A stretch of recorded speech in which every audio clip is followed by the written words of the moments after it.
Oi! Vamos ver aqui o que o Frei Gilson falou no podcast. Vamos dar uma olhadinha. Se inscreve aí no canal, deixa o seu like para fortalecer. Eu sou o Tiagão e Deus abençoe a nós todos e vamos para mais um React. Seu pai também não. Alguém já conhecia você. Antes da onde? Do teu nascimento eu já te havia consagrado. Antes de você nascer, você já foi consagrado. E te havia designado Profeta das nações. Vilela, isso aqui é impressionante. É você entender então que antes de tudo houve uma escolha para eu estar aqui. Você não está aqui por acaso. Você está aqui por uma escolha. E uma escolha que não é dos teus pais. Eu estou repetindo isso bastante vezes. É uma escolha divina. Agora, eu só fiz esse preâmbulo, essa introdução para chegar no texto mais importante que vai responder sua pergunta. Efésios capítulo 1, página 1498. Página 1498. Quem tá em casa com uma Bíblia falando, não, mas não tá batendo a página. Ele fala a página, gente, mas tem que ser quem tá com a Bíblia dele, tá? Mas no caso a gente procura o texto e o versículo. Bíblia tem uma paginação diferente, né? Para você que está em casa, é por isso que eu estou falando o capítulo e o versículo, né? Vamos lá. Nós vamos ler capítulo 1 de Efésios, capítulo 1, versículo 4, de 3 a 4, vai. Tá. De 3 a 4.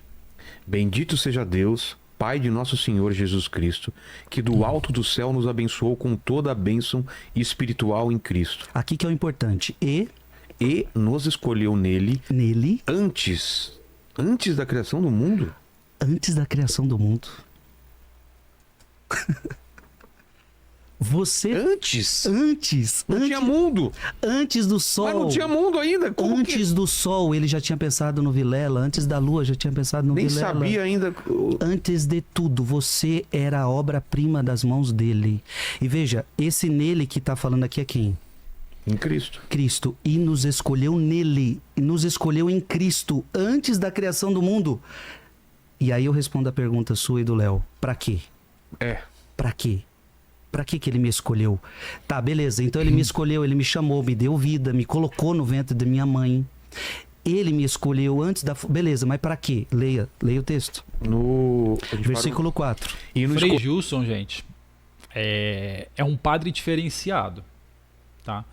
Eu posto vídeos aqui que vocês vê a gente criticando, falando de coisas absurdas que a gente ouve. Mas tem coisas que eu gosto. E tem padres que você enxerga uma palavra diferenciada neles. E nos escolheu nele antes da criação do mundo para sermos santos e irrepreensíveis diante de seus santos mesmo, sim. Santos. Depois eu preciso saber como que é pra gente ser santos. Eu acho que a gente tá longe disso. Irrepreensíveis diante de seus olhos. Vilela. Vocês conseguem entender que a gente foi chamado por Deus, como ele disse? Você fala, mas parece loucura, isso é mentira, alguém inventou, como que pode isso? Se a gente for ao fundo, a gente foi escolhido antes da fundação do mundo. Quer dizer, antes de criar um mundo, em Deus, o que eu entendo? A gente foi escolhido. Se a gente foi escolhido antes da criação do mundo em Deus, a gente já existia.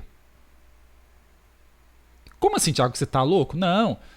Se Deus nos escolheu antes da fundação, antes de criar o mundo, em algum lugar a gente existia.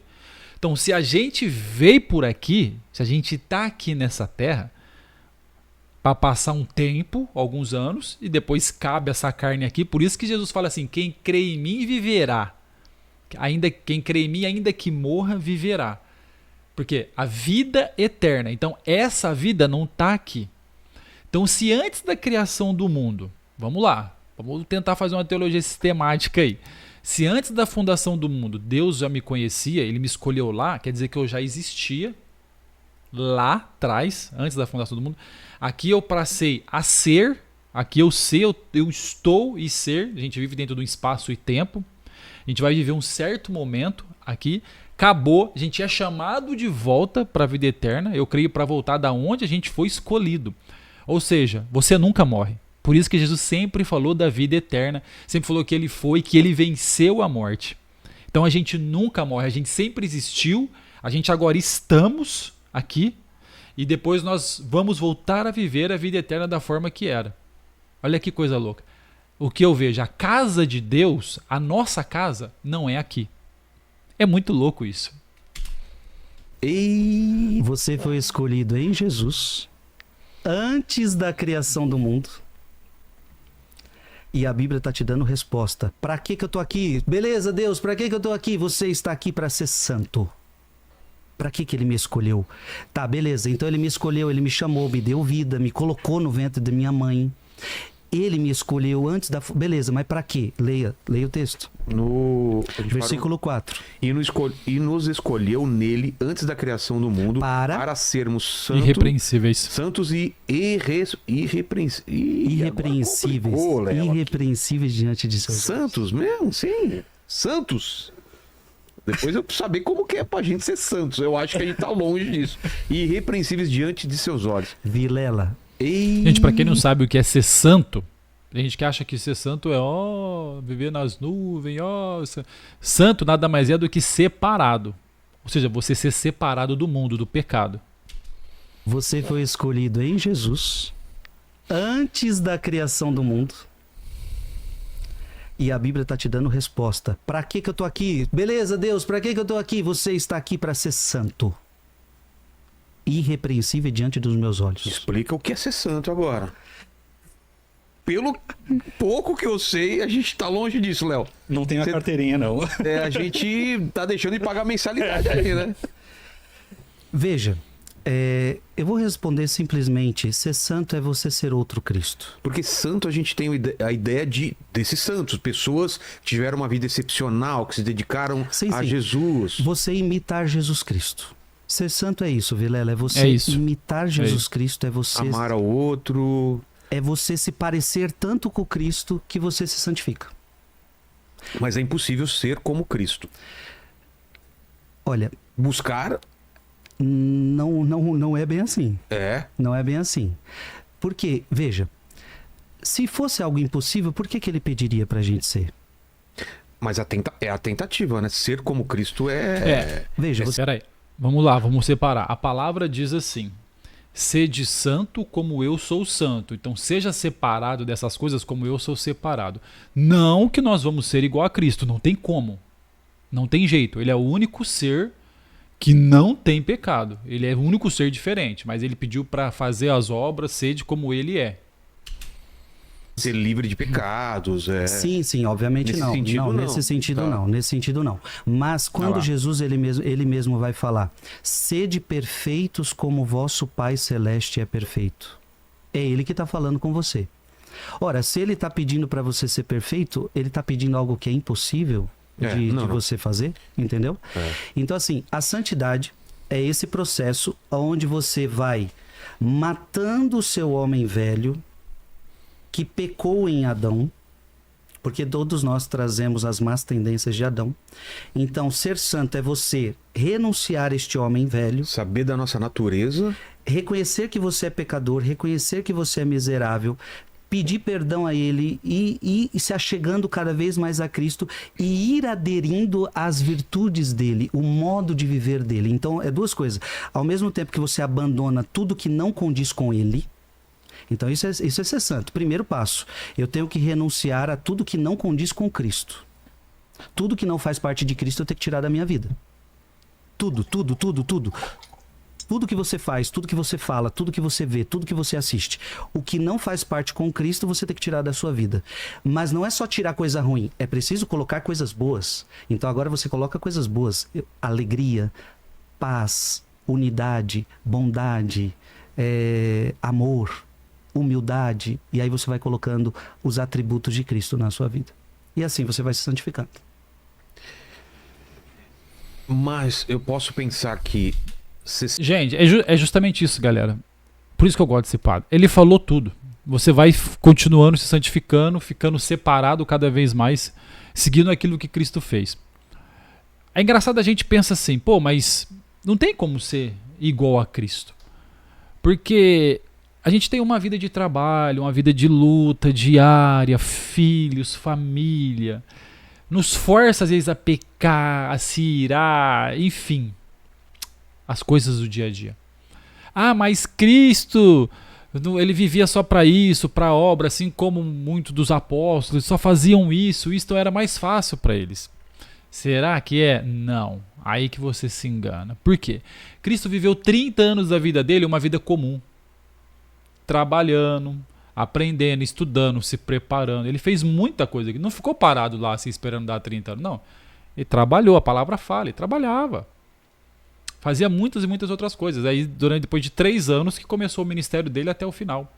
A gente não é diferente, porque a gente trabalha, mas a gente pode reservar um pedaço do nosso tempo, do nosso dia, para fazer a obra. Para ir na igreja, enfim, para fazer algo, fazer as coisas boas também. Entende? Não é só aquele egoísmo, só a nossa vida, só eu e eu e eu. A gente pode declarar um tempo e fazer. Então, da mesma forma que ele viveu um tempo e depois ele 3 anos só para a obra e viveu um tempo a vida normal ali, a mesma coisa é a gente. Só que a gente no nosso dia a dia, o tempo do dia a gente vai reservar para fazer isso.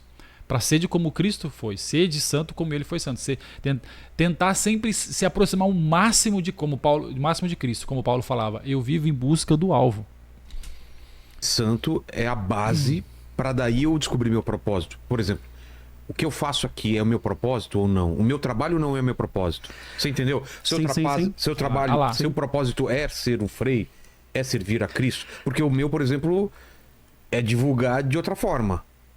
De repente, se eu tentasse ser um padre, não seria meu propósito. Como que a gente descobre essa vocação? Sim. Não sei se é vocação ou propósito, ou se as duas coisas são a mesma coisa. O que nós precisamos entender é que o meu propósito maior é a santidade. Tá.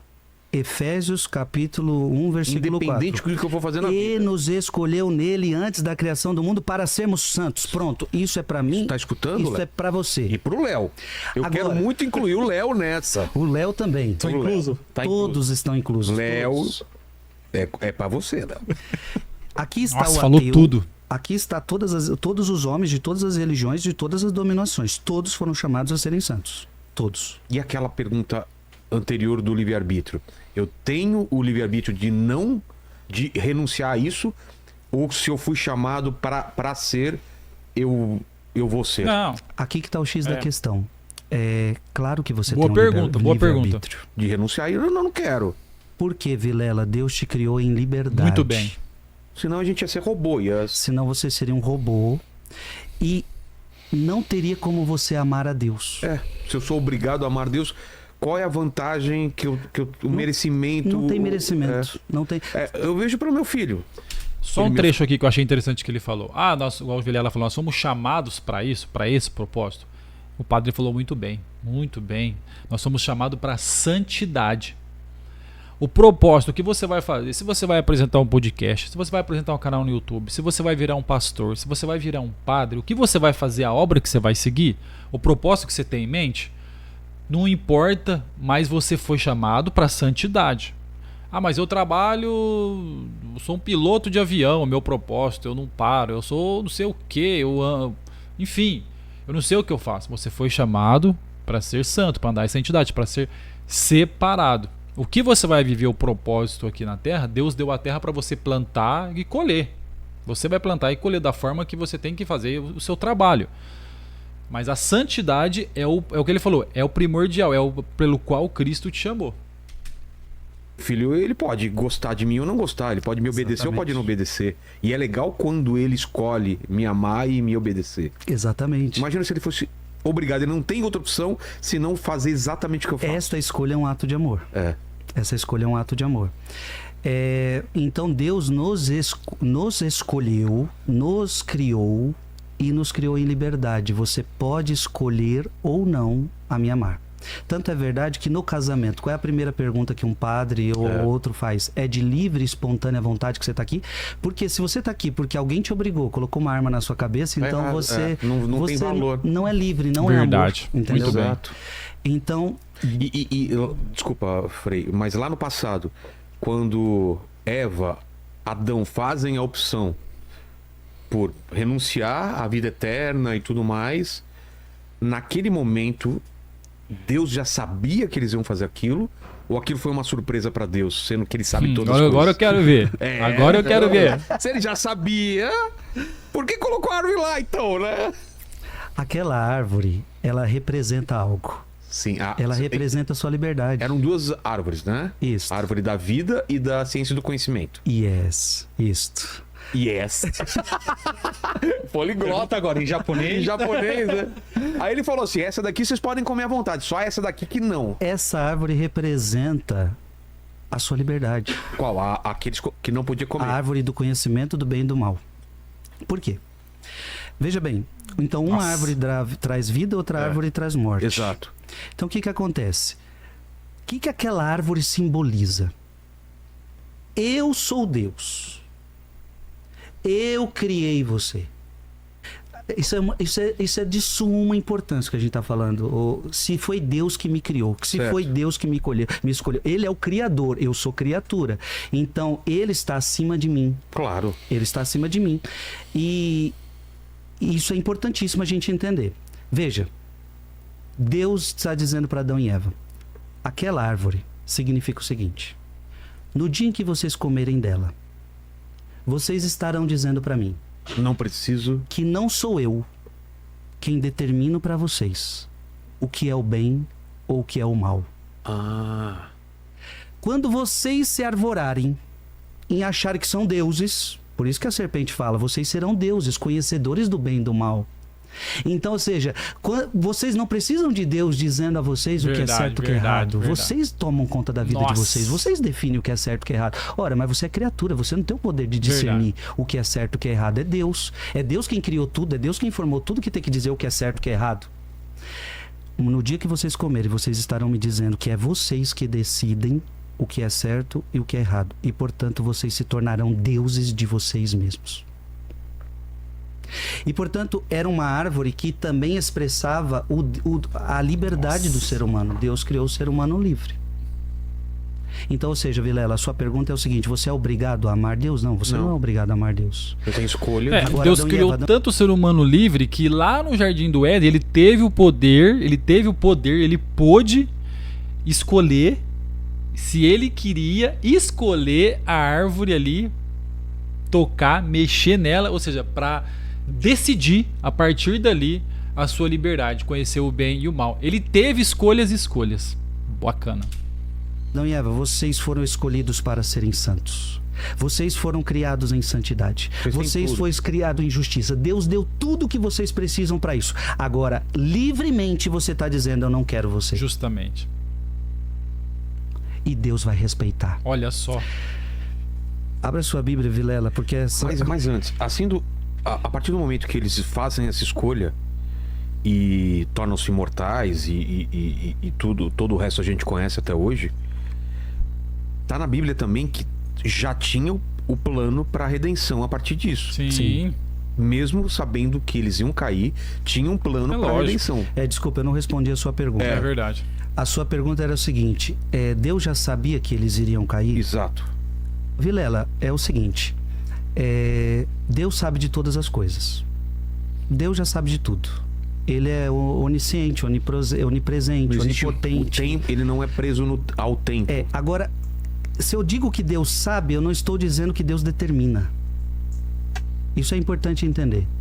Então, assim, Deus sabia que Adão e Eva iriam cair, sabia, porque ele sabe de tudo. Mas isso não significa que ele determinou que eles iriam cair. Deus ofereceu tudo que eles precisavam para eles não caírem. Sabe por que o padre está falando isso? Porque existe algumas religiões, algumas visões teológicas reformadas que fala que Deus, por saber que o homem ia cair naquilo e ele não impediu, porque o próprio Deus determinou que eles já caíssem ali. Tem teologias reformadoras que tem esse pensamento. Por isso que o padre está falando isso. O padre já saca isso. Deus andava com eles no jardim. Deus estava com eles. Agora, livremente eles fizeram a sua escolha. E como nós temos um Deus amoroso, Deus deu um jeito de ainda resgatar e salvar essa criatura. através da redenção, através da cruz, através do seu Filho único. E aí depois Paulo vai dizer, né? Onde abundou o pecado, superabundou a graça. Nossa! O pecado foi grande, mas a graça de Deus foi muito maior e nos deu vitórias ainda maiores. Nossa, gente, é isso. Se Gente, a os gente dois vai não ficar por tivessem aqui. comido lá. Foi isso. Foi ótimo. Foi. Porque a gente não vai. O vídeo vai ficar muito longo. Nossa. Eu gosto muito desse Frei, porque ele tem uma palavra assim. Você vê que não é. Ou a gente vê muitos, sei lá, padres por aí que falam umas coisas que é meio sem lógica, sei lá, não sei. Defende umas coisas que. Ele realmente tem uma teologia sensacional, a palavra do padre. Olha, o Frei Gilson realmente, eu tiro o chapéu pro Frei Gilson. Eu só concordo com ele. Diz aí o que você pensa, fala da sua opinião, deixa o comentário aí. Se eu tiver errado também, não sei. Tá ok? Deixa um like para ajudar nesse vídeo aí, compartilha, se inscreve no canal e me aguarde até o próximo vídeo.